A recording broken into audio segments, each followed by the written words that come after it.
সাংবাদিকতায় সততা ও নির্ভুলতা অর্জন করতে পারলে আত্মমর্যাদা লাভ করা সম্ভব বলে মন্তব্য করেছেন প্রধান উপদেষ্টা ডক্টর মোহাম্মদ ইউনূসের বিশেষ সহকারী মনির হায়দার।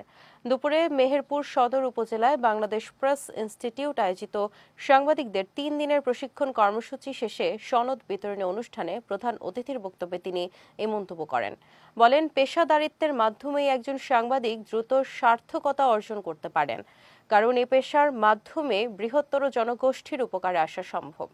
মেহেরপুর প্রেস ক্লাব সভাপতি ফজলুল হকের সভাপতিত্বে অনুষ্ঠানে জেলা প্রশাসক সিফাত মেহনাজ, প্রেস ক্লাবের সাধারণ সম্পাদক মাজেদুল হক মানিক সহ অনেকে উপস্থিত ছিলেন।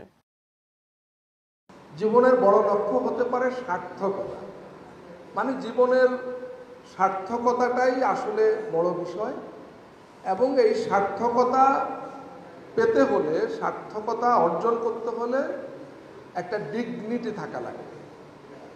আপনি যত ছোট পেশাই হন, যত সীমিত পরিসরেই কাজ করেন,